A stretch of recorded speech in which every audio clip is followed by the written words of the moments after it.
I grew up in Northern California, mostly Weaverville, and loved flying and so forth. This is the only part of the uniform that still fits. I retired in 2000 from, I guess it's the largest airline in the world now. My airline and US Air joined. The last 9 years I was an instructor. The last 7 I was the lead instructor at the Flight Academy, largest flight academy in the world outside of the military. So my part of this, when I was first introduced this, I just thought, no way, I don't believe in that, that's impossible. But it did start me looking up. And I started noticing that what was happening in the air was not a natural phenomenon of jet exhaust. You could see some normal jet exhaust, you can still see those. In fact, the pictures up here show some, you see little short ones go by, and then you see these huge, big, long ones. Those long ones are not a natural phenomenon of that jet engine. Basically, it's a hydrocarbon fuel. It comes out the back. It's really hot, and it's got some elements in there. It's CO2, a little bit of vapor and soot, and it's extremely up there in high altitudes, minus 40 degrees, and it comes out the back of the engine, and that moisture turns to ice crystals, and you'll see that white line behind the aircraft. And it dissipates relatively short because that ice subliments back into gas, which becomes air, and it goes away. But when you see these lines that go from horizon to horizon and they stay all day long and spreading, that's not natural. So I don't know where it's coming from. I don't know who's doing it. All I know is what happens with a jet engine in high altitude, and that's what I can testify to. I want to thank everyone for being here tonight because these issues are incredibly important to all of us. I was a weather observer in the US Air Force, and not too long ago a person handed me a video, and it was called Chemtrails over Marin. Well, I had no idea what a chemtrail was. I did know where Marin was because I was going in and out of Marin County a lot in those days. Marin, Sonoma Lake, Napa. I worked in the North Bay a long time. And when I looked at the video, well, they said, because you were a weatherman, can you give me some advice on what you think these aircraft trails are? Well, it didn't take me very long into there to go, my God, I have not been paying attention. Like so many people, I have not been paying attention. It's obvious, they're spraying, but what are they spraying? And how high are they flying, and what is it? You know, I found out it was about 35,000, 40,000 feet. I took flights across the country, went to New York, went to Chicago. But anyway, I'm seeing this layer at 35,000 and 40,000 feet and going, how is that possible? In order for a particulate to stay in the sky that long, it has to be nano size. It has to be really small. I realized that it was a weather modification program, and the biologist in me went, wait a minute. If you start modifying the weather, you're changing your precipitation areas, you're changing the times, you're going to be affecting every species that now is using that water. And if you take the water from one place, somebody else isn't going to get it. Okay? So what we're ending up seeing now is we've got floods right next to droughts. It's a serious situation. You can change your ground microbes, you can change the plants, the timing of the plants and the animals. You can change the whole thing. And I started looking at all the dead trees. I thought maybe it was just sun and high UV. Well, that was part of it. But also, the tests started coming back where we've got literally tons of aluminum. The aluminum that we were finding, I started testing lichens because they only get their stuff from the air. And the lichens basically, the test in Calistoga came out 40,000 micrograms per milliliter, which is huge. There should be 0. And the same thing happened for Middletown. Thank you for inviting me to be here. My name is Dr. Steve Davis. I'm a practicing chiropractor and a traditional naturopath, and I've been at this for over 40 years.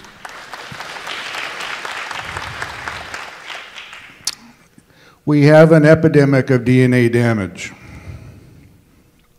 Every time you go to a doctor with a complexing myriad of symptoms and they run a battery of tests and they tell you they don't know what's wrong with you, it fits into a category of your DNA has been damaged somehow and you may never get well. I have been on this quest for over 40 years. I left conventional medicine. I was a physician assistant in the United States Army during the tail end of Vietnam.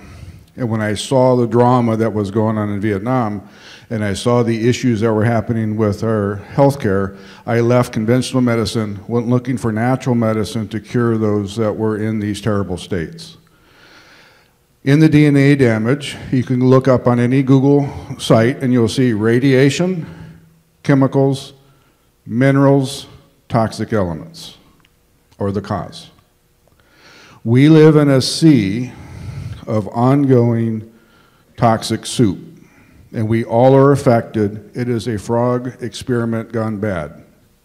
Dane just shared what would happen if geoengineering continues to go, and if we continue to have radiation from Fukushima, if we continue to immunize everybody for every scourge, if we continue to modify our food, GMO, if we continue to take conventional and non-conventional medications, it may come quicker. Good evening, everyone. My name is Bill Chappelle. I am a Shasta County Board Supervisor. I'm probably, thank you. I guess I'm in fairly minority here tonight, and I'm not an expert. I don't know really a lot about this geoengineering. I came here for support. I do believe we have something wrong, okay? Something's going on. A few months ago, we did write a letter, and it was at the request of Dane Wigington and part of his committee, or whatever he wants to call it, that came up to our board meeting. We addressed a letter to Ted Gaines, Brian Dolly, Barbara Boxer, Diane Feinstein, Doug LaMalfa, John Belishki, Matthew Rodriguez, Gina McCarthy, and Mary Nichols. And basically said that on July 15th, the Shasta Board of Supervisors heard a testimony from citizens regarding geoengineering chemtrails. Enclosed is a copy of a DVD of the meeting. That was Dane's DVD. For your information, our office is requesting a timely response to the concerns that were voiced by the individuals that provided the input. If you got any questions, please contact me. Larry Lees, and this was actually signed by Les Baum. We haven't got any response from this yet, and quite frankly, I don't think we will. We've talked about the EPA, we've talked about the California EPA. They're not very honest these days, okay? And I could say,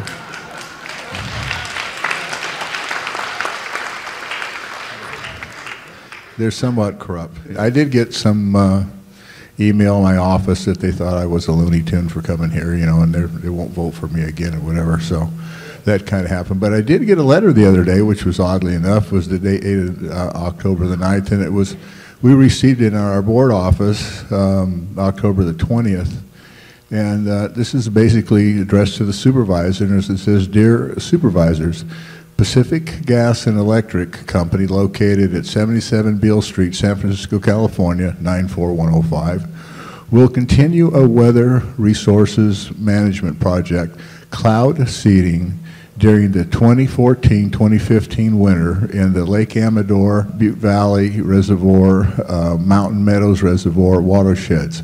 Cloud seeding is the objective of increasing useful participation that will resume after November the 1st, 2014. PG&E staff will monitor the weather conditions forecast and lake levels and make the decisions to seed accordingly." That's proof. I mean, there's nothing there that's that you can say is contradictory or it's not there. You know what? When I ran, I said we together can make a difference, and that's actually what I meant. And what happens is that nobody wants to project a bad image. One, for a politician, it's voting, how many people you're going to lose or not. If I said tonight you guys are all nuts, none of you would vote for me, right? So, I mean, that would be, or if I said I'm a Chevy Avid fan, the Ford people wouldn't vote for me. So people that are politicians, they walk this fine line, and they really got to get off of it. I mean, they really do. They've got to get more to where they're actually working for the people. And another thing that happens is money. We take our money, our tax dollars that we work hard for, we give it to the government turns around, and instead of helping us in their ways, they hinder us, and they put these programs out that we don't like. What happens is that if we do push back, they cut our funding back. They say, nope, you know, you may not get this funding, you may not get this, you may not get the federal funding for a project. So they're using our own resources against us. I'd first like to acknowledge all the young people who've come this evening. It's something that we haven't seen before. Thank you so much. My name is Mark McCandlish, and I worked for 30 years in the aerospace and defense industry as an illustrator, conceptual artist, and a designer. A lot of the projects that I worked on required that I had to be able to cross different fields of endeavor, from materials science to engineering to physics.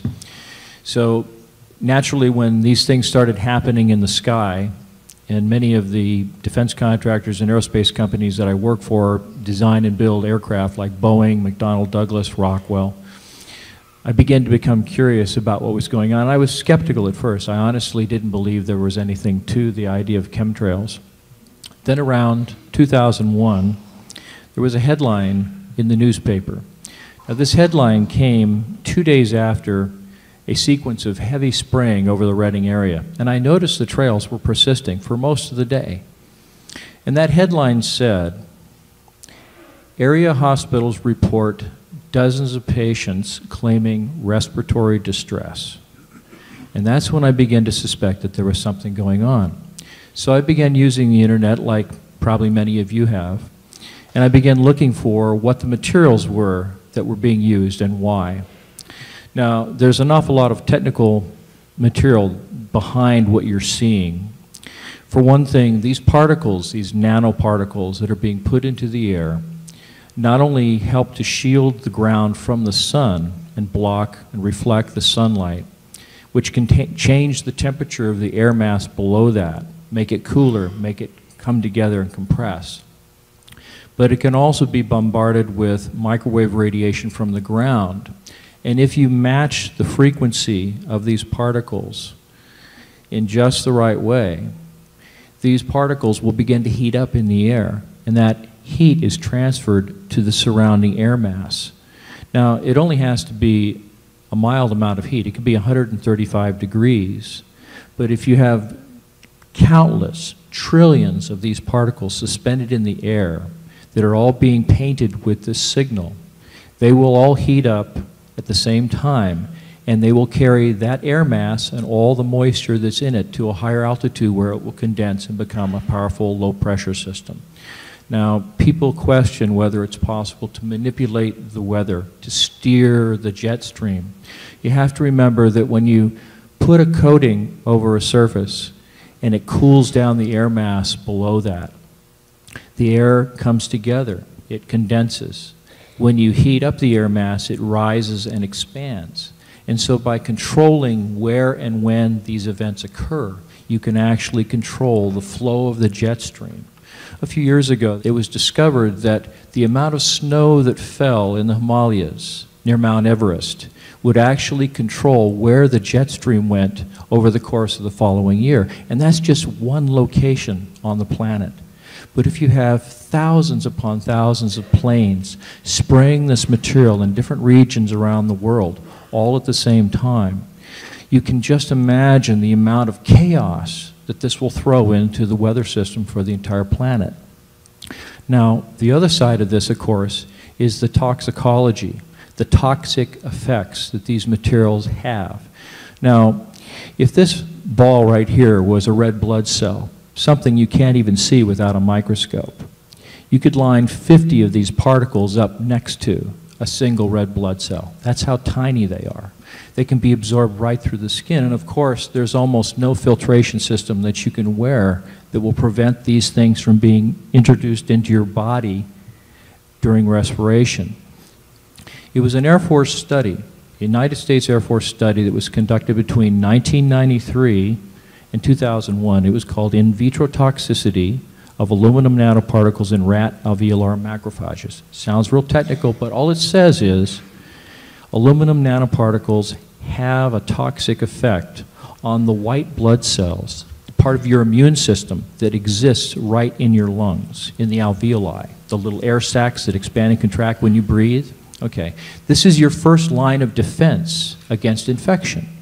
So if you are able to suppress the activity of the immune system in the lungs, it means that anything else you put into the air, it'll go right into your system without your being able to defend against it.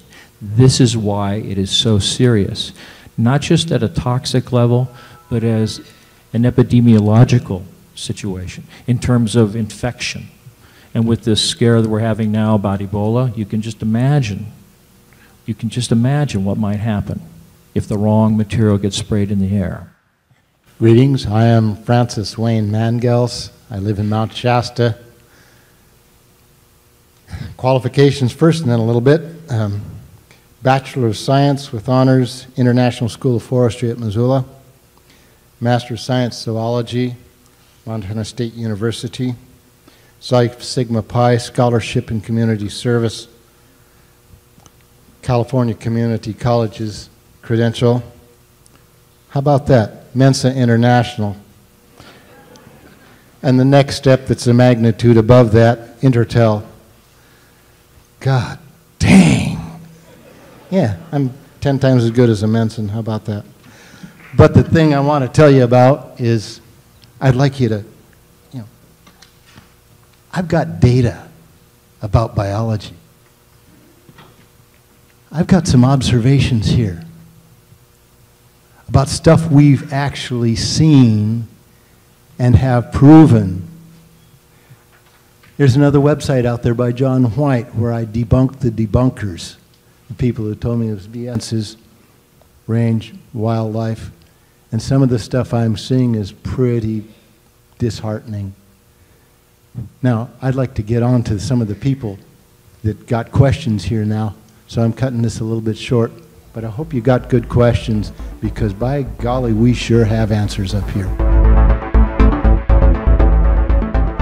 I had a conversation with a geoengineer over in the United Kingdom, and he told me when I began to discuss chemtrails, he said, I'm a scientist, that's bunk, and the only way you're going to show that to me was one of two ways. He said, you're going to either capture the cloud and break it down to its elements, or he said you can use what's called spectrum analysis. And basically there are units that you can stand on the ground, and they can, I guess it's a laser device, they can see into it, and they use this to see atmospheres and other planets. And basically you can see what those elements are of the chemtrail. My question is, as scientists, how does that sound? Yes, it's possible to do a spectrum analysis of the particles that are in the air. There are also aircraft that can fly through those clouds and make a collection of samples, which can then be analyzed in a mass spectrometer, which is it's kind of like a laser that vaporizes anything that's in the collected sample, and each of those particular elements will show up in a particular, it's like a rainbow scan, and it'll produce spikes wherever there is a particular color that's produced by each of the unique elements that are in it. Yes, yes it would. Obviously we got to stay strong in this, because this is going to be a longer battle. What's your best guess of homespun trying to clean up this air for our, in the car and also at home? What's your best guess at cleaning up this air so we stay a little healthier? Thanks. Short answer. There is no filter that we know of that's going to take out a particle that's 1/1000th of a meter in size. So you're stuck with breathing it. This stuff shows up in the water. We have a rain sample right in front of me right here. No, you can't filter it out of water either. There's no way to get 1/1000th of a meter particle out of there. By the way, smoke, cigarette smoke is 1/1,000,000th of a meter. And we're dealing with something that's 1,000 times smaller than a particle of tobacco smoke. So in the process of being stuck, going back to it, you must create a daily awareness of detoxing that your body will remove it. Your body has been given God-given abilities to remove these toxins. Magnesium as an element, 2 elements of magnesium will remove 1 aluminum. So you must, everybody is magnesium deficient. You must increase that. Other things as well. As your body discharges out the toxins, particularly aluminum, heavy metals, mercury, etc., it's in your colon. The last first 2/3 of your colon's job is to reabsorb what it is. Your body has this tremendous ability to recycle. You got to block the recycling mechanisms on metals. Chlorella and other algae will do that. So there's more on that. There is something else that we should be aware of, and that is that anytime you're spraying chemicals over populated areas, it starts to fall into the purview of Title 50 United States Code, which is the statutes regarding chemical and biological warfare. Now, there are sections in Chapter 32 of Title 50 where it talks about exceptions to this prohibition of spraying over populated areas. There has to be a presidential directive in writing. There has to be notice given to the Secretary of Health and Human Services. There has to be a written notice given to each governor in each state where the spraying is anticipated to occur. So this means that there is a paper trail. There must be. If you are familiar with OSHA, if any of you work in a blue-collar job, you know about the Occupational Safety and Hazards Administration. Look up the Material Data Safety Sheet for aluminum oxide nanoparticles. It says very clearly on that sheet, should never be distributed into the environment without the proper government permits. There has to be a paper trail, there has to be a permit. If there has to be a permit, that means that someone has to be responsible. So, if you can prove that this stuff is on your land, that it led to the failure of your crops, there has to be a paper trail for when and where this happened. There has to be some liability somewhere. So my guess is that we should all start sending out our Freedom of Information Act requests regarding the guidelines that are set forth in Title 50, Chapter 32, Section 1512. Look it up. You can find it on the net. Right on. I don't know about you, but I'm ready to do something like Mara said about the hyperspectral analysis. Has anybody done it yet? I think Clifford Carnicom down in New Mexico has. That's how we originally determined what the materials were in the chemtrails, the aluminum, strontium, and barium. That's where the original determination So came it has been done. So instead of reinventing the wheel, we actually have this evidence. What funds, Kathy? That's what I would ask. We're trying. I spoke in front of the California Energy Commission in 2010. At that meeting, the Energy Commission authorized and funded a $250,000 spectrometer for that exact purpose. Any device of that caliber that the state will recognize is not cheap.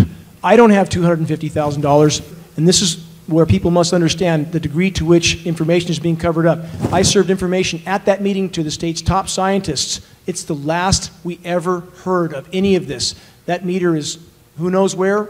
If we simply break the dam of silence on this issue, so many wheels will turn. So many will turn. Let's get it on the national news. Yes. Expose it a la Geraldo Rivera style.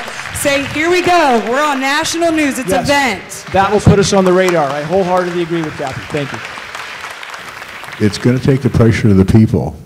And if you look at each other, you're the people here. And it's going to take your pressure. And your pressure from this movement will create more pressure and more pressure until somebody starts listening. And when that starts to happen, then that's when this will turn around, okay? I'm a college student. I go to Shasta College here.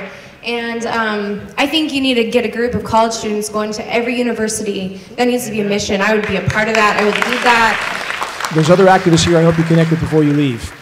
If we can build that list. The real question that I have is, there's been samples pulled from the air and the water, but has there been any samples pulled from the airline filtration systems from high altitude airlines?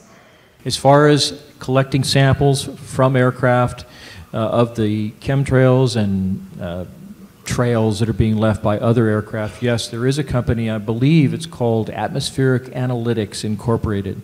They have what amount to Learjets that have these little devices on the side that'll suck in the air sample and collect it. So yes, there is a way to do it. It's not cheap, but it can be done. Dr. Davis, you've spoken before about finding hair analysis in children, in infants. I'd like to hear more about that. Is that in the Bible we're taken from dust and we're going to go back to dust. The dust is the 103 elements of the universe. We need 64 of them in the right ratio that allows our genetic expression to be all it can be. What I find on a regular basis, the average American is deficient on all lines in this mineral ore. However, the toxic elements are extremely active, and they will take on and they'll sit on a receptor site where the normal nutrient metal should be. So as an example, aluminum will sit where magnesium should sit on the receptor site in the behavior of a cell. So the drama is, going back to a question about air filters, this is nanoparticles. This is beyond what your eye can see by 30,000 fold. This is something you cannot filter out. And yet when you breathe it, it goes straight into your nostrils. You have no defense against it. It will end up in your brain. And then as you breathe, it'll also go into your lungs. There's no defense to get that. However, you do have a God-given ability to get that out. So at the final day, what you have is there a way to test if I am poisoned? And the answer is yes. The drama is your body will not allow it to stay in the bloodstream. So doing a blood test is useless. Doing a urine test is useless because your body's desperately trying to get rid of it. It'll get rid of it through, it may store in your kidneys and in your liver. Anybody want to do a kidney biopsy? No. So the most efficient, inexpensive way to do things are with clinicians who would do DMPS and DMSA challenges, which will force the cells to let it go. However, those particular procedures sometimes are toxic, and you have some difficulty with that because you're freely letting go for the first time a toxic load. For me and my house and my clinicians I work with, we use a simple hair analysis because it's an extractory canal to get rid of poisons, because your skin is your third kidney. You get rid of poisons through your liver, through your colon, through your kidneys, through your skin. And your hair just happens to be living in your skin. So whatever is in your bloodstream will show up in your hair. So the point is, question, taking baby's hair and then shaving it, sending it off to a CSI lab, and getting an analysis back. In a perfect world, you should have no aluminum, inorganic aluminum in your body. And when that mark comes back high, when cadmium comes back high, when strontium comes back high, and barium comes back high on babies, we have a toxic problem. Thank you. Yes, my question is for Mr. McCandless. I recently read a paper you wrote describing how the nanoparticulates were used in the jet fuel to create a stabilization in the fuel at high altitudes. I found that very interesting. The particular practice of putting nanoparticles or nanometal particles in jet fuel, there was actually a NASA study that was done, released in May of 2001. Yes, there we go, right there. It's entitled Nanotechnology and Gelled Cryogenic Fuels. Now, the study goes into a lot of different areas, everything from rocket propulsion to regular turbojet engines, the kind you see on airliners, including the proposal to include jet fuel A and JP8, which are fuels that you find in jet airliners and military aircraft.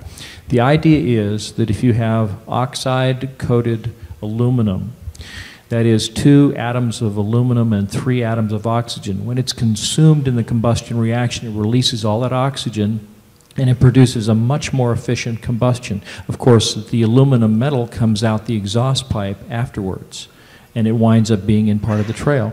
The trick is that you're essentially containing an oxygen supply in the fuel itself, which means you can go to much higher altitudes where there's not that much oxygen.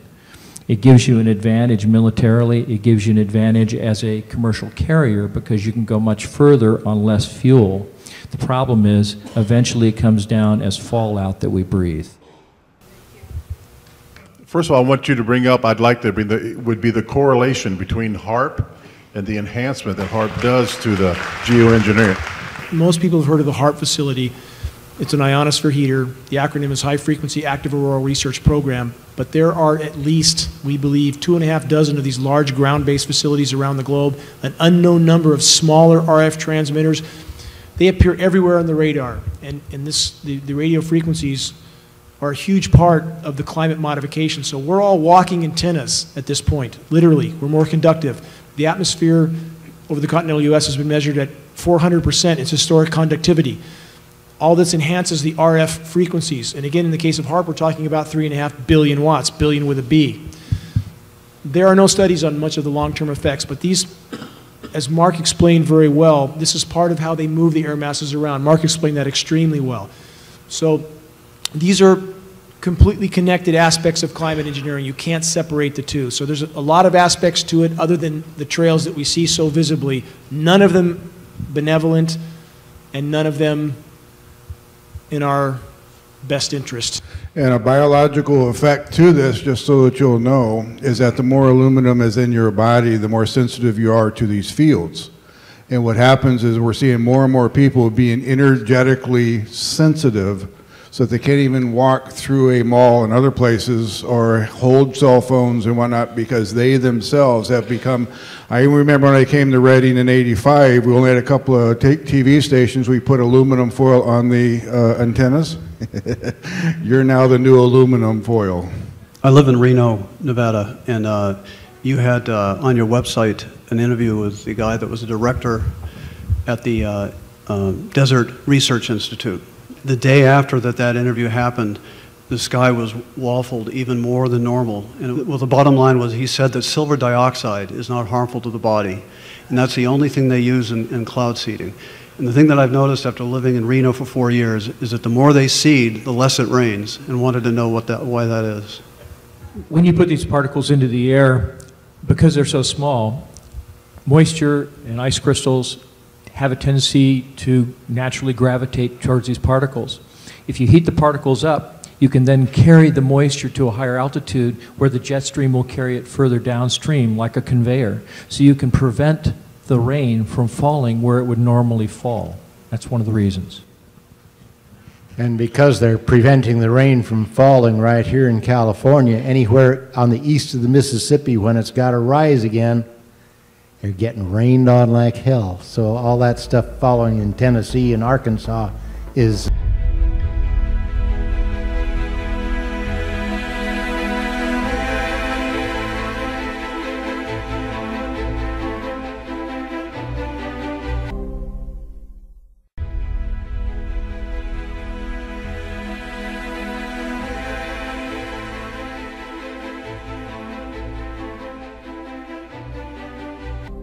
It's Steve Olson with WSO. It is April 29th, one more day on the WSO Live discounted rate.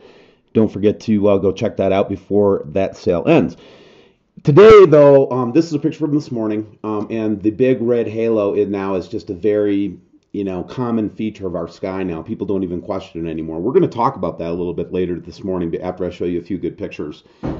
What we're going to talk about is how they manipulate cognitive dissonance, and I'm going to use the Navy maps to show it, okay? But anyway, this is a picture, just to move on with a couple of the pictures I thought was interesting. This is a rare picture showing a shadow on the surface of Saturn. Isn't that interesting?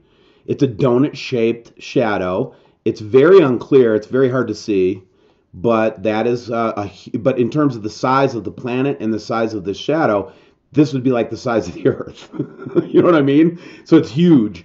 We don't know what's causing the shadow, but isn't it interesting that it looks very similar to the donut hole that we see all over the place? Now check this picture out. Not the yellow jacket part, but this part. So this is from Carolina, and look at this. Again, we're getting these. This is not a lens flare. But the problem with this sitting so low on the horizon is I'm not seeing a shadow from it. So it could be a lens flare. It's hard to tell when it's a still shot. But great shot, and thanks for sharing it with us. That could definitely be an object. And then I'm going to show you this last one by just playing it. And this is from Yellow Jacket down in Louisiana. Look at first of all, we get this really bright dot. And I just want to show you as this large orb starts to go over, you can actually compare it. And let's stretch it out a little bit so we can play with it. You can actually see right here. See this orb rotating? And then you really see it as it goes by like this. You can see this orb rotating underneath. And the way that it flows with the sun is not a lens flare, right? So it's just the Earth rotating and us seeing what's behind it. And there's that donut hole again, right? Wow, right? So backing it back up again, you can see that this orb that we're seeing is very, very similar to the one that we're seeing in Alaska, guys. And just wanted to point that out. All right, so now let's talk about the main theme of our video for today. Now, if you've been with this community for any period of time, one of the things that they talk about as a result of the dragon and its 7 planets and 10 moons per Revelation chapter 12, when these things come in, they are going to be very disruptive to our planetary alignment. It's going to be maybe pull the Earth out of its orbit a little bit, maybe change the number of days in a year. And a lot of people have theorized, including John Moore, that there would be massive flooding on the United States. And this map in its various forms have been out in different ways. Now, this Mick West is a debunker, okay?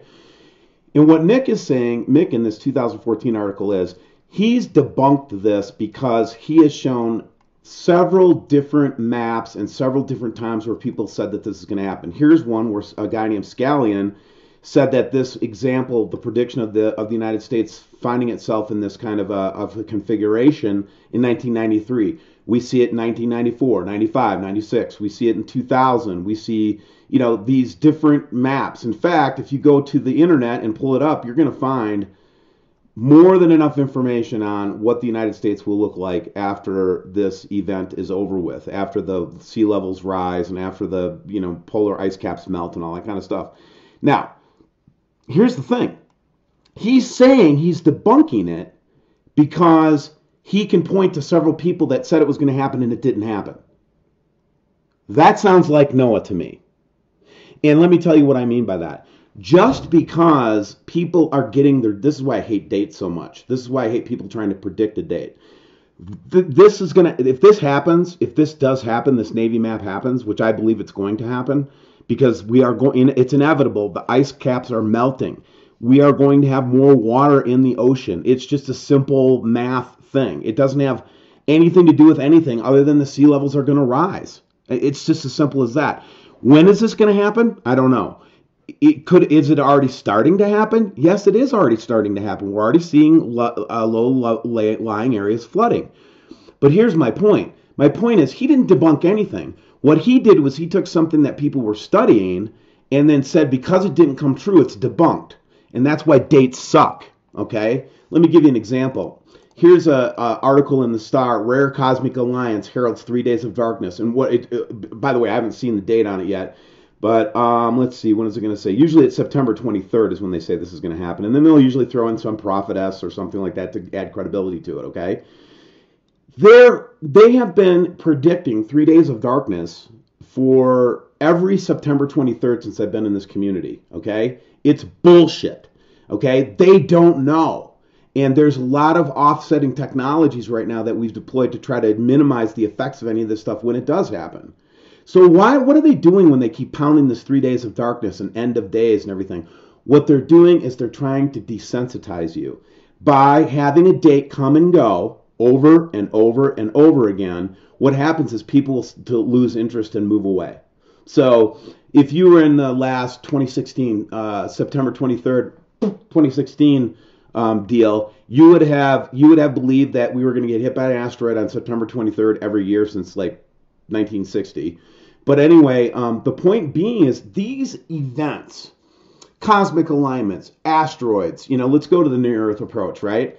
We've been noticing that we're in an asteroid field. Has the Earth been hit yet? No. There are huge distances involved in space. Yes, we're in a little pinball game right now. Yes, there's a lot of asteroids coming close to the Earth. But when was the last time an asteroid plowed into the Earth? Not in my lifetime.